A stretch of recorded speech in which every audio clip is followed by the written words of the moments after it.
Well, hello again. I hope that some of you people who listened to the last show and found something, even teeny thing of interest, thought-provoking. I think I hope that that's the case. I'm going to do one more show like we did last time, so I'm going to just jump right in. And one thing that crossed my mind that I've come across that I wanted to share with you. A lot of people ask me, and I'm sure ask you, so what's your opinion on, all the political stuff, the distribution of wealth, the unemployment, the educational system, the health care, and what's your position on all this stuff? What I've done, what I used to do is I'd go through each one and tell them, what my opinion is and where I stand on it. But now what I do is I just say, go to the Bible, because this America is I think I would agree that it's for the most part it's a Christian nation. A lot of people, and Jews and Christians too, and Muslims are all what they call people of the book, which is the Bible, the New and the Old Testament, and for a lot of people the New Testament. But what I tell people is, the only thing I can share with you is go and to your Bible, open it up to Psalm 73. And don't do it right now, you guys out there, but write it down. Make a mental note or put it down on a piece of paper. The Bible, Psalm 73. I don't think that I've ever read anything that could express where I'm coming from in terms of my morals and my values, and what I use as a beacon of light to shine upon the world outside, to guide me in my in forming my opinions and forming my thought patterns. So read Psalm 73. It says it all. And I don't think that I've ever read anybody.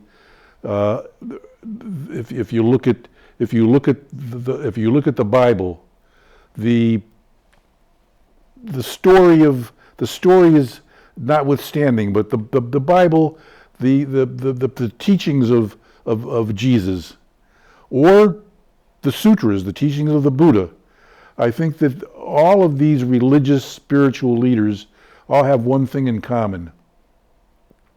If you read what they're inviting the followers to do, and that is to live your life. That's where the rubber hits the road in your terms of a religion that you adhere to, a belief system. The rubber hits the road in how you use that, employ those beliefs in living your life, engaging with other people. And I don't think I've ever come across anything that says it more eloquently and more plainly than the words, the teachings of Jesus, if you're a Christian, the teachings of Moses, the teachings of Buddha. At any rate, I want to share with you some more excerpts. And don't forget Psalm 73.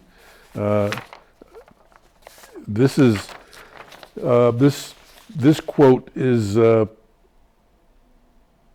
think it looks like who is the senator from New Jersey? Booker. I think it's Booker. I think this is a quote by him. I'm not 100% sure, but it has a lot to do with what we're just talking about here, about religion and how we apply religion. He says, quote, "Before you speak to me about your religion, first show it to me in how you treat other people. Before you tell me how much you love your God, show me how much you love all of his children. Before you preach to me of your passion for your faith, teach me about it through your compassion for your neighbors. In the end, I'm not as interested in what you have to sell or tell as in how you choose to live and give. That's Cory Booker. Wow. That's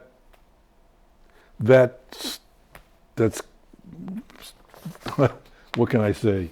Unbelievable. An old Cherokee. This is a little parable from a Native American parable. An old Cherokee man.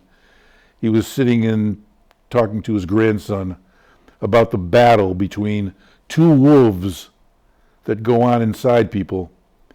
One is evil, he said. It is anger, envy, jealousy, arrogance, false pride, superiority, and ego. The other wolf is good. It's peace, joy, love, hope, humility, kindness, and generosity. The grandson thought about it for a minute, and then he asked his grandfather, "Which wolf wins?" And the old Cherokee replied, "The one you feed." You feed yourself on the propaganda of whatever are the sentiments of the fearful stuff that is fed to you. The wolf, the evil wolf is going to win, and my wolves have been at odds. Boy, they get into some vicious fights.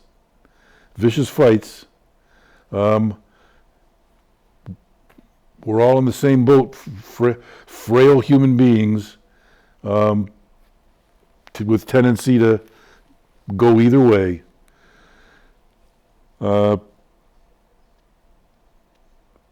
This is a good one.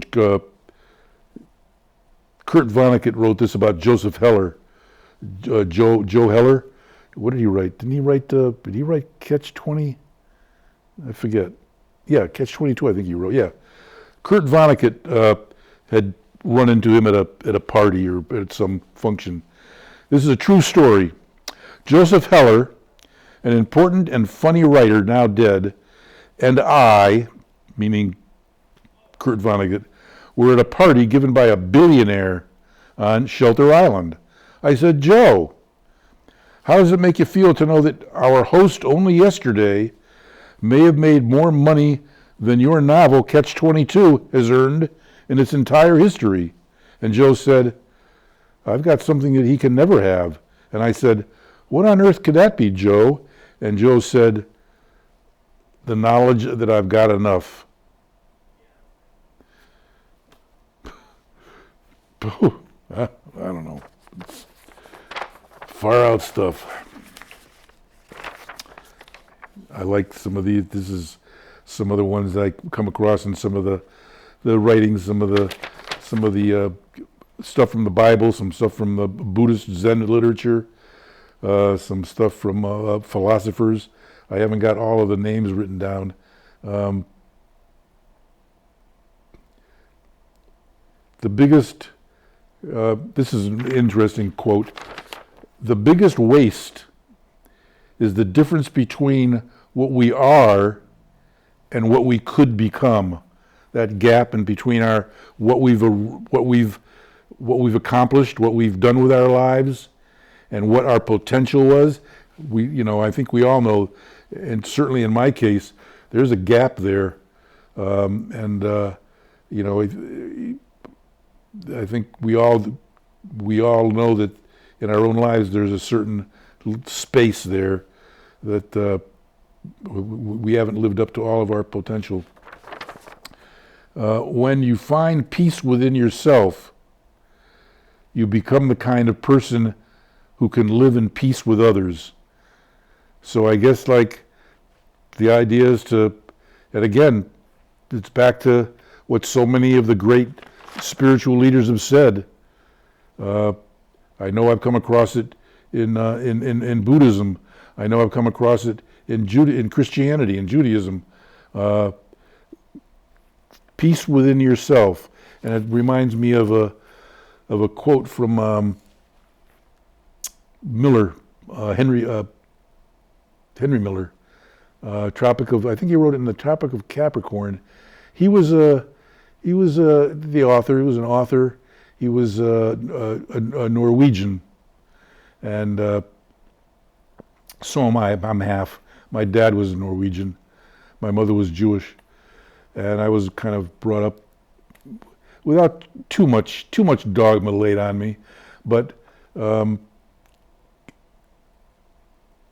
what I found very interesting about something that Miller said. He said, not to be too critical, but he said, this is what he, quoting him, "My people were Nordic, which is to say idiots. They scoured the earth. They raped and they pillaged and they rampaged and they conquered all over the world, but they were afraid to take that inner journey." And that's the journey that we are invited to take, that all the leaders tell us to do, is you have to go out in the world and go out and accomplish things in the world. It's not to deny it. It's not to neglect it. It's not either or. It's and both. Take time in your life through contemplation, meditation, through practice, to take that inner journey and find some peace within yourself. And if you can find some peace within yourself, resolve some of those inner conflicts, you may be able to live in better harmony with other people. I thought that was pretty thought-provoking. And here's another one, which is, a lot of these are related to each other. Through money and power, you cannot solve all things. The problem of the heart must be solved first. Well, that's wow. That's some powerful stuff. You cannot be brave if you only had wonderful things. I share this with some of my friends. I came across an article some time ago, a year or two ago, not too long ago, where these, I think what these scientists did, or these botanists or whatever, they had this huge greenhouse that they built, and in the greenhouse they planted trees, and the trees were encased in this greenhouse, so that there was never any wind to blow at them. There was never any storms. They always had the fertile soil. They were always watered. They had the sun filtering in all day long. And you know what happened with these trees? They began to fall over. They began to just topple. And what they realized was that these trees, because they have never had any adversity, anything to struggle against, had grown very weak roots. A tree that is, a tree, or any living thing for that matter, needs to have some. So like my friend who's got some kids, my friend Mark, he's got 4 kids. He said, when I was bringing up my kids, of course I did not let them go out and play in the middle of I-91. But on the other hand, I let them go and, get on their bikes and run around and fall off and skin their legs once in a while, to learn to not to protect them. If you protect somebody or something, some sentient living thing, from ever having any adversity, you're doing it a disservice, because you're not. It's the adversity that makes us strong. Too much can break us. So it's a matter of just the right, the right amount. But I thought that was very, very good. We grow because we struggle, we learn, and overcome. The key to happiness is not the absence of passion, it's the mastery of it. What we achieve inwardly, we change our outer reality. And this is a good one again, and this makes me think of what Eric Hoffer wrote in his book, The True Believers, how these demagoguery, the propagandists, how they take the slime of fractured souls. This is something kind of that relates to that. It's a recipe. You probably have heard of Jonestown and the Kool-Aid, and it's amazing how people can be convinced. People can be convinced of stuff that, to the extent that they will voluntarily kill themselves, kill their children. It's amazing. We all know that. This is not years ago. This is not centuries ago. This is in our recent past. So this person, I think it's Graham Hancock, who wrote is a great author. He said what you take is a recipe for Kool-Aid. You take prejudice, ignorance, and a paucity of compassion, and you stir them well, and you imbibe and ingest it into the very core of your being, and the result will be anger, hate, racism, and an arrogant justification to persecute, exploit, and murder your brothers and sisters. And that's what drinking that Kool-Aid of prejudice and ignorance, that's the Kool-Aid that results in that kind of behavior.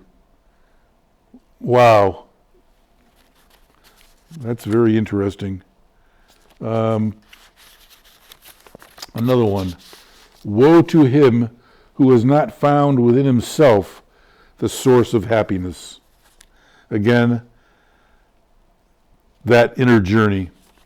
And even going back, again, the history of our country, and there's something to be said. Our founding fathers, they were, in many cases, they were very brave, and they bestowed us. They gave us a good country to inherit. They bestowed upon us some good stuff. Was it perfect? Is it all perfect? No. So if you love something enough, they talk about, America, love it or leave it. Well, if loving it implies go along with it, don't rock the boat, don't question it, accept everything, so that's love. And I tell people, if you have children, if you love your children, when they were growing up, didn't you discipline them? If you saw them do something wrong, didn't you try to correct them? Didn't you love them enough to correct them and not say, he's perfect the way he or she is, I'm not going to do anything? So it's it's a very tricky thing to love something enough that you want to make it even better. In some cases, our country, go back to the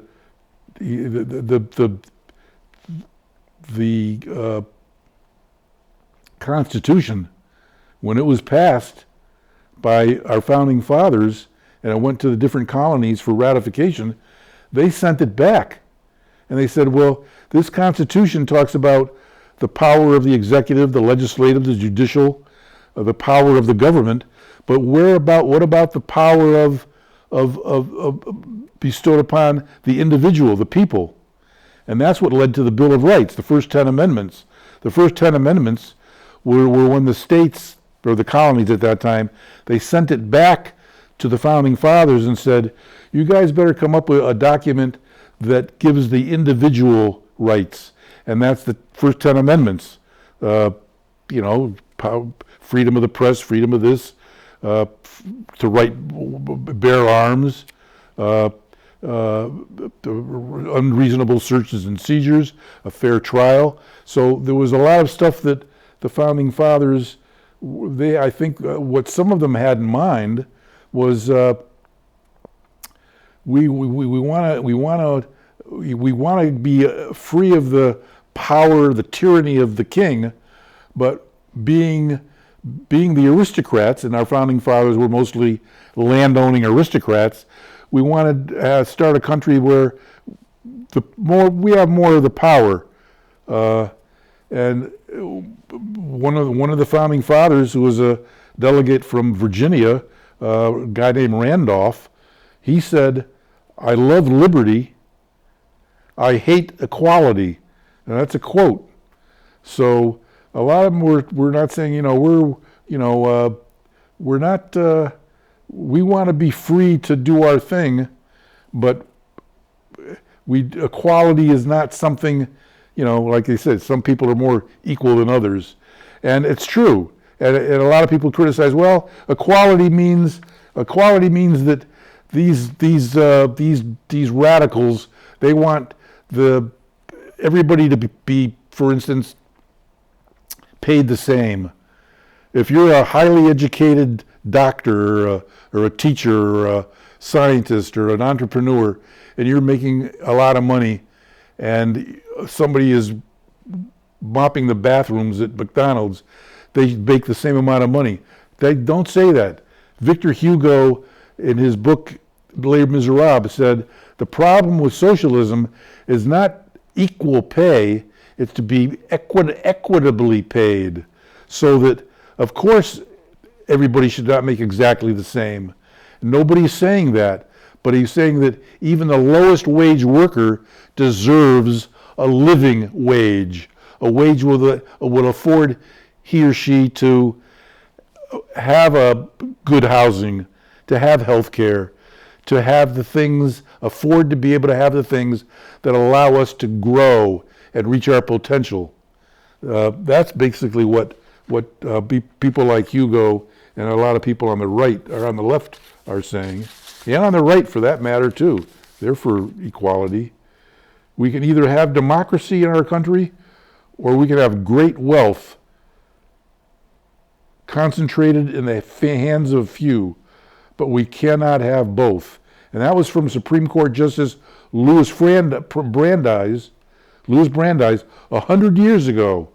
We can either have democracy in this country or we can have great wealth concentrated in the hands of a few, but we cannot have both. And that's where it's been building up. This is not this uproar has not just happened yesterday. It's been building up for years and years.